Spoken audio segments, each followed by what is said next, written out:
वापस जन्म के समय नहीं करता हो तो नामकरण के समय करे इस संस्कार। जात कर्म करे और इसमें समय का भी विधान नहीं है, चाहे रात्रि में प्रसव हो, चाहे दिन में हो, चाहे ग्रहण में हो, चाहे मृतक का शौच लगा हुआ हो, तब भी ये हो सकता है।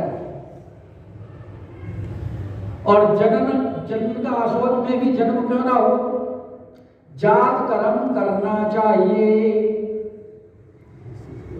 क्योंकि धर्म नौका का नाम नौकायाम ग्रंथ में लिखा है, श्रुत्वा पुत्रम जात मात्रम सचेलम स्नात्वा कुर्यात् जात कर्मास्य तातः नालच्छेदा पूर्वमेवाथवा स्यान्नाग्रायुक्तम पुत्रिकाया अपीदम रात्रो शावा शोचके जात्य शोचे कार्य चेतन मात्र पूजादियुक्तम। तो जात कर्म के पश्चात दान का विधान है, क्योंकि नालोच्छेदन नहीं हुआ ना, इसलिए दान दिया जा सकता है, सूतक नहीं लगा। इसमें स्वर्ण भूमि गौ अश्व छत्र छाग वस्त्र माल्य शय्या आसन ग्रह धान्य गुड़ तिल घृत और जो भी घर में द्रव्य आदि वह दान में दिया जाए। घर में पितर और देवता आते हैं, इसलिए वह दिन पवित्र माना जाता है। ऐसा महाभारत के आदि पर्व में लिखा हुआ है। दान और प्रतिग्रह नालोच्छेदन के पूर्व अथवा उस दिन भर करे, ऐसा मनुस्मृति और स्मृति में कहा है।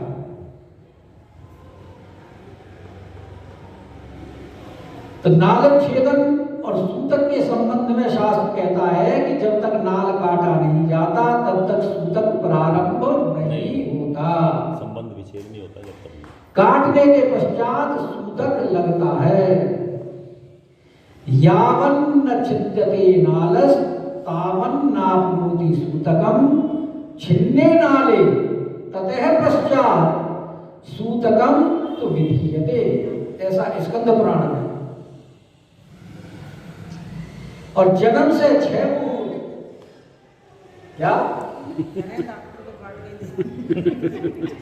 जन्म से 6 मुहूर्त अर्थात लगभग 5 घंटे के भीतर और संकट काल में 8 मुहूर्त अर्थात लगभग 6 घंटे के भीतर नालोच्छेदन हो जाना चाहिए। इसके पश्चात तो अगर करो या मत करो तो सूतक लगेगा ही, नालोच्छेदन हो या नहीं हो। 5-6 घंटे तक नहीं लगता सूतक, उसके बाद भाई अगर नहीं नालोच्छेदन नहीं होगा तो लगेगा ही, फिर करो या मत करो। इसलिए कह रहे हैं कि नांदी मुख सराद करी, कि नांदी मुख सराद जो शब्द आया है इसलिए ये इतना विस्तार से आपको बताना चक्करों में डाल दिया ना, कोई तरह कोई करता है ये आप क्यों चक्कर में पड़ गया, आपका तो समय निकल गया। तो जो आप अपने आप को क्यों चक्कर में जो हो रहे हैं तो वो तो बिल्कुल भी नहीं करते। अब जो हो रहे हैं वो तो हर समय होते रहते हैं बच्चे लोग। 5-6 घंटे हॉस्पिटल में तो बाप को देखने का जब तक पहले हॉस्पिटल नहीं होते थे ना, पहले तो सब घर में ही होते थे। आजकल तो डॉक्टर ये कहता है कि कोई काम नहीं करना, रेस्ट करो, बेड रेस्ट। और वो बेड नाम ही बेड आ जाता है उसमें, तो गुड कैसे रहेगा जब नाम ही बेड आ गया तो फिर बेड रेस्ट ही है। तो इसलिए कह रहे हैं नांदी मुख सराद। तो नांदी मुख सराद किसने कराया, क्यों कि वशिष्ठ जी को बुला लिया गया था कि गुरु वशिष्ठ के गया हकारा विजन सहित क्योंकि वशिष्ठ जी तो जानते हैं ना कि ये नांदी मुख श्राद्ध कराना है, और नांदी मुख श्राद्ध करने में जब दान दक्षिणा दी जाएगी तो दान दक्षिणा लेने वाले भी तो होने चाहिए। सही बात। तो इसलिए वशिष्ठ जी अपने साथ ही लेकर के आए कि आए द्विजन सहित नृपद्वार, द्विजों के साथ ब्राह्मणों के साथ आए ताकि बुलाने में समय खराब ना हो कि फिर दोबारा भेजे जाए, फिर ब्राह्मण आए। और वहां ब्राह्मण भी वशिष्ठ जी के पास तैयारी बैठे होंगे, क्योंकि ये तो सबको पता था कि भाई कुछ ना कुछ होने वाला है। और अग्निदेव ने जब हविष्य अर्पण किया है और उन्होंने पहले ही सूचना दे दी, तो उसमें शंका का कोई प्रश्न ही नहीं है, इसलिए सारे तैयार बैठे थे। तो सबसे पहले तो उन्होंने बालकों के दर्शन किए कि अनुपम बालक देखे जाई, रूप राशि अद्भुत सौंदर्य, अद्भुत रूप। अगर उनके गुणों का वर्णन करने लगे तो कहते हैं समाप्ति ही नहीं हो कहते कहते। गुण कहां से आ गए?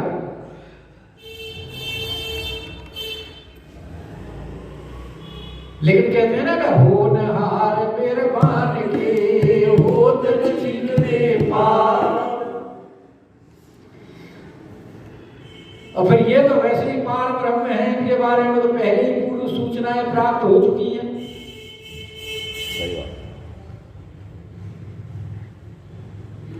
और राम जी का तो बात ही अलग है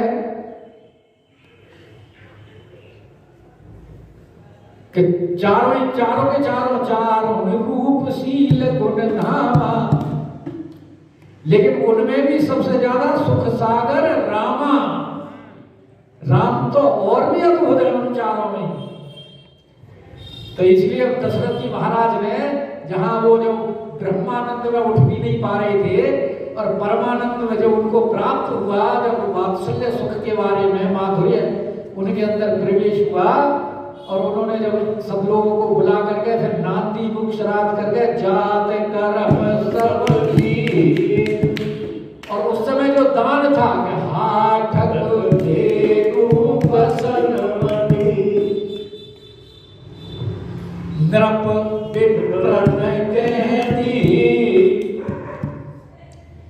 अच्छा, इधर दासियों के माध्यम से सारे नगर में समाचार पहुंच गया। तो नगरवासियों ने प्रसन्नता में सारे नगर को सजा दिया।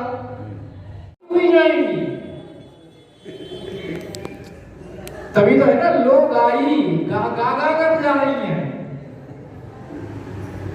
कि वृंद वृंद समूह के समूह महल में पहुंच रही है।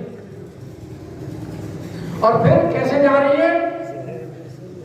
अपने उन्होंने, क्योंकि वैसे तो स्त्री निकलने में घर से जब तक अपना श्रृंगार ना करे तब तक वो निकलना मुश्किल, और श्रृंगार भी इतनी जल्दी हो नहीं पाता।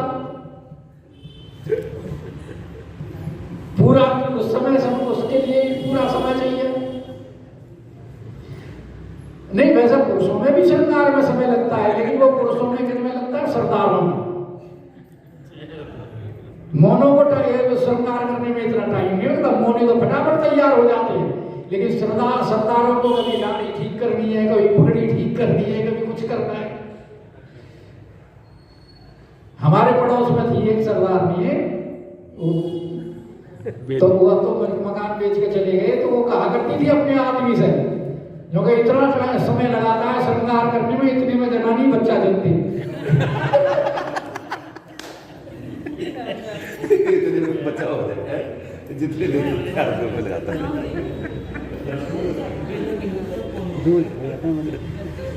बड़े जी आपको कौन सी पड़ोस होती है?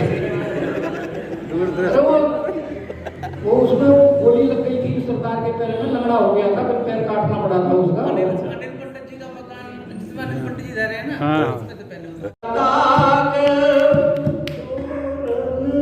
अपने अपने घरों में ध्वजा लगाई, पताका लगाई। अच्छा, ध्वजा और पताका में अंतर क्या है?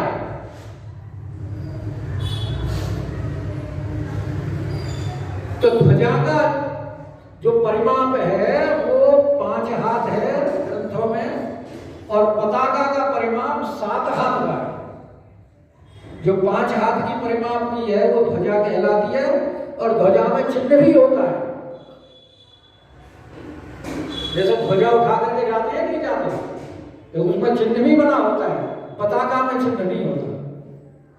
तो ध्वज पताक तोरण, अच्छा तोरण क्या होता है? बड़े बड़े मंदिर होते हैं, उनके बाहर जो बाहर का पूर्व द्वार होता है उसको बोलते हैं तोरण। बाहर का जो द्वार होता है उसे तोरण बोलते हैं। और उन पर जो मालाएं वगैरह लगवाई जाती हैं वो बंधनवार होती हैं। तो सबने अपने दरवाजों के ऊपर, बाहर वाले दरवाजों के ऊपर बंधनवार इत्यादि बनाए, और इस प्रकार सजाए कि कहीं न जाई। सारी कारीगरी, सारा चमत्कार उसमें लगा दिया सजाने में, कि कहीं न जाई जे भांति बना। अब साउथ में तो वो घर के बाहर भी वो बनाते हैं ना, क्या बोलते हैं उसे? रंगोली। महाराष्ट्र में कितने रंगों की बनाती है और बड़ी अद्भुत होती है वो रंगोली। और बाहर नगर वाले तो एक घर देवताओं को भी समाचार आ गया, तो वो भी अपने विमान ले लेकर आकाश में छा गए, और वहीं से सुमन प्रस्ती आकाश ते होई। देवताओं को भी बड़ा आनंद आ रहा है कि अब हमारे संकट दूर होने का समय आ गया। भगवान ने अवतार ले लिया, अब तो राक्षसों का वध हो गया। इसलिए ब्रह्मानंद मगन सब सोई। तो सब के सब लोग ब्रह्मानंद में, आनंद में मगन है। और लोग भी मगन है तो लोगाई भी मगन है। वो पीछे कैसे रह गए? क्योंकि महाराज दशरथ जी की जहां ये जात कर्म नाम दिलुक हो रहे, वहां तो लोग एकत्रित हो रहे, और जो वहां नहीं पहुंच पा रहे वो अपने अपने घरों में कर रहे हैं। लेकिन ब्रजवास में स्त्रियां रानियों के पास पहुंच रही है कि वृंद वृंद मिली चली लोगाई। और लवाई कभी अकेली नहीं जाती, इकट्ठी। बहन तू भी चलना, ए फलानी ने बुला ले, वो भी आ जाए। जैसे सुंदरकांड में सब एक दूसरे को कहते हैं चलो चलो। और तो वृंद वृंद मिली चली लोगाई। लेकिन इस समय वो स्त्रियां अपने श्रृंगार के चक्कर में नहीं है। जो जैसी थी सहज श्रृंगार ये कोठीदार। समय श्रृंगार में कौन बर्बाद करे? ऐसे उठ के चलती, ऐसे उठ के चलती। जैसे भगवान राम और लक्ष्मण जब नगर देखने गए, तो उस समय जब वो पता लगा गया नगर देखने के लिए आए हैं दशरथ जी के पुत्र, और अद्भुत रूप सौंदर्य है, तो धाये धाम काम सब जाए। उन्होंने जो काम कर रही थी उस काम को वहीं की वहीं छोड़ दिया। घर न ताला बंद किया न कुछ किया, जैसा घर था वैसे ही वैसे छोड़ छाड़ कर भाग ली। और उस समय गोस्वामी जी वर्णन कर रहे हैं कि धाई धाम काम सब त्यागे, मनहु रंक निधि लूटन लागे। जैसे कहीं किसी भिखारी को ये पता लगे कि वहां खजाना बट रहा है और वो दौड़ लगा देता है, यही अवस्था थी उनकी। तो यहां भी वही कह रहे हैं कि सहज श्रृंगार और खाली हाथ नहीं है कि कनक के कलश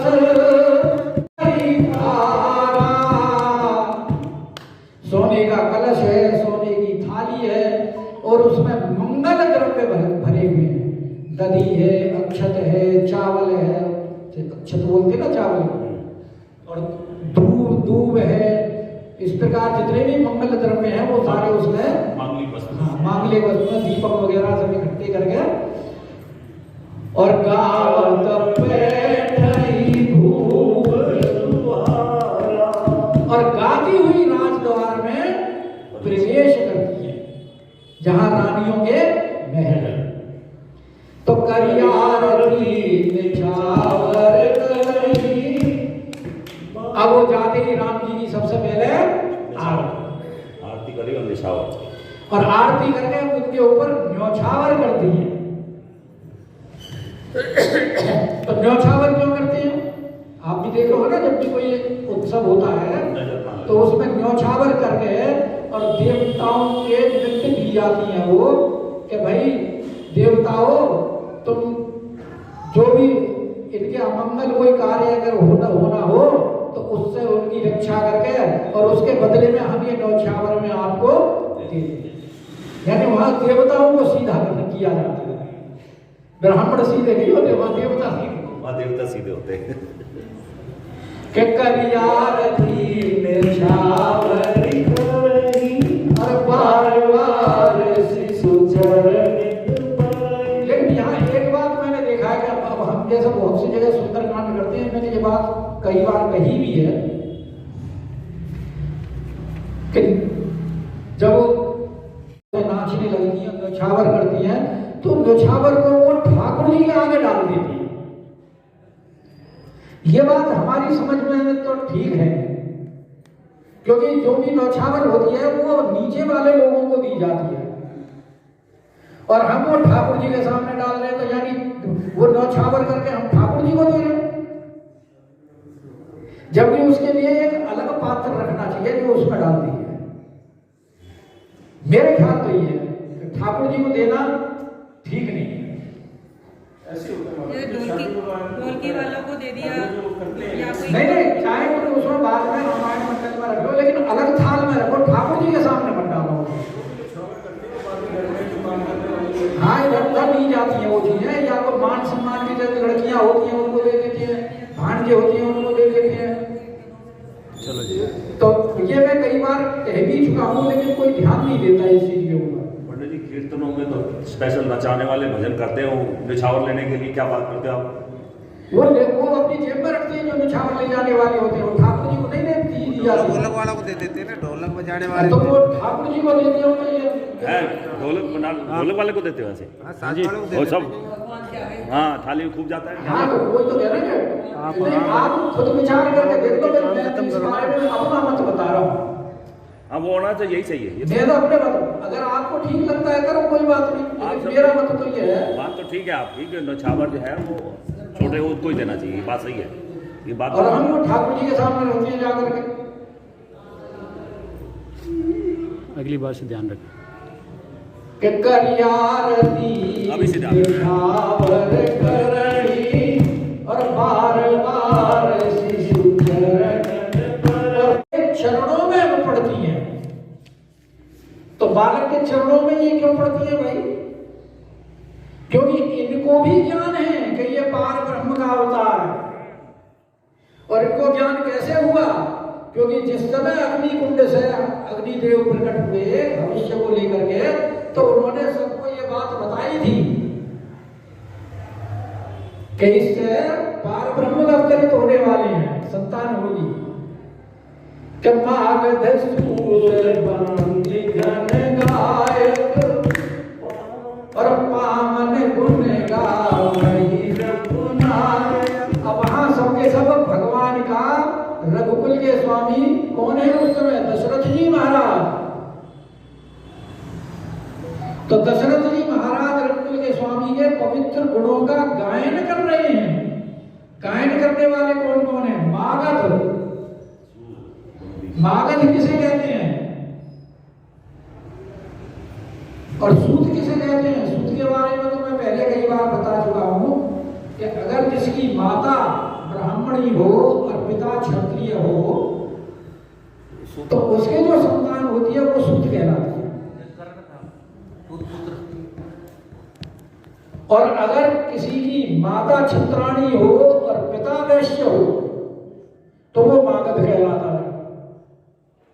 शंकर सुल्तान। हाँ। और बंदीगण तो आप जानते हो कि जो अपने कवित्वों में इत्यादि में उन्होंने वर्णन करते हैं, गुणगान गाते हैं राजाओं का, उनको बंदीगण कहते हैं। और गायक गवैये के मागध स्तुत बंदीगण गायक पावन गुण गावई रघुनायक सर्वसदान जी पावा। तो वहां उस समय राजा ने सर्वस्व दान दिया, और सर्वस्व दान इतना दान दिया तो राजा ने किसको दिया? ब्राह्मणों को। ब्राह्मणों ने किसको दिया? मागध स्तुत बंदीगण गायक इत्यादि को। उन्होंने आगे फिर इनको दिया भिखारियों को। लेकिन जिसने भी प्राप्त किया अपने पास नहीं रखा, वो आगे आगे आगे आगे, क्योंकि भगवान के जन्म का उल्लास, खुशी, उत्साह इतना है कि वो सब अपनी तरफ से सब कुछ देना चाह रहे हैं। सर्वस्व दान करना चाहते और मृग मद चंदन कुमकुम की चामकी सकल बीज में बिज बीजा। और नगर की गलियों का जो हालत है वो ये है कि मृगमद बोलते हैं कस्तूरी को, क्योंकि कस्तूरी जो है हिरण के नाभि में उत्पन्न होती है ना, इसलिए उसको बोलते हैं मृगमद। मृगमद चंदन कुमकुम, उनको माने केसर। इनके लोग ये वहां इतना एक दूसरे के ऊपर उछाल रहे हैं कि कीच मची हुई है गली गलियों में। तो ग्रह ग्रह बाज